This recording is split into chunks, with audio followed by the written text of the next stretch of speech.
Stroke মরণঘাতী রোগের নাম। স্ট্রোকের কারণে মৃত্যুর সংখ্যা দিন দিন বেড়েই চলছে।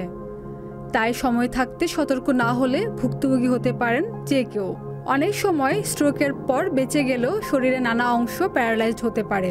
এই সমস্যার হাত থেকে বাঁচতে অবশ্যই খাবারের বিষয়ে সচেতন হতে হবে। প্রতিদিনের খাবারে যোগ করতে হবে বিশেষ কিছু খাবার। চলুন জেনে নেওয়া যাক সেগুলো কি। অনেকটা মস্তিষ্কের গঠনের মতো দেখতে এই বাদাম আমাদের মস্তিষ্কের জন্য দারুণ উপকারী।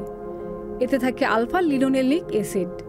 এই উপাদান প্রদাহ কমায়, রক্ত চলাচল স্বাভাবিক রাখে এবং ব্লাড প্রেশার কমায়, যে কারণে আখরোট খেলে কমে স্ট্রোকের ঝুঁকি।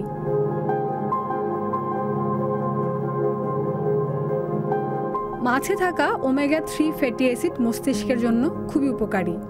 এটি প্রদাহ কমানোর পাশাপাশি মস্তিষ্কে রক্ত চলাচল স্বাভাবিক রাখতে কাজ করে।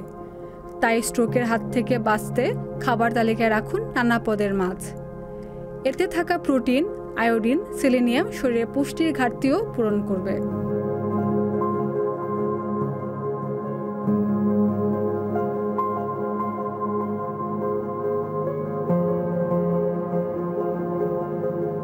সাইট্রাস ফলে থাকে প্রচুর ভিটামিন ও মিনারেল।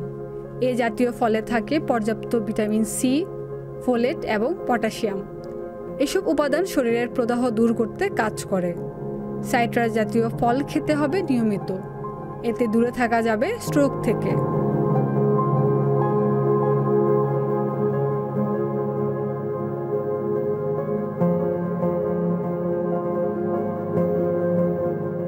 নিয়মিত দই খাওয়ার অনেক উপকারিতা আছে।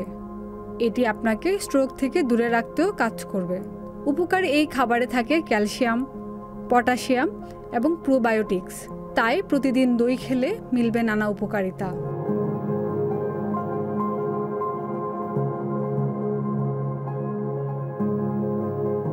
আমাদের দেশে প্রচুর শাক পাওয়া যায়। স্ট্রোকের থেকে রক্ষা পেতে চাইলে নিয়মিত শাক খাওয়ার অভ্যাস করা উচিত। কারণ শাকে থাকা নাইট্রেট শরীরে পৌঁছানোর পর তা নাইট্রিক অক্সাইডে পরিণত হয়। এই উপাদান সাহায্য করে স্বাভাবিক রক্ত চলাচল ও ব্লাড প্রেশার নিয়ন্ত্রণে। তাই শাক খেলে স্ট্রোকের মতো মরণঘাতী অসুখ থেকে রক্ষা পাওয়া সহজ হয়।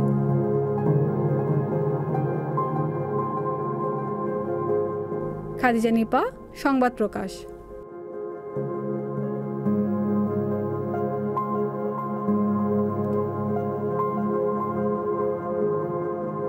সংবাদ, ফিচার ও অনুষ্ঠানের জন্য ভিজিট করুন সংবাদ প্রকাশের ওয়েবসাইট এবং যুক্ত থাকুন ফেসবুক পেজ ও ইউটিউব চ্যানেলের সঙ্গে।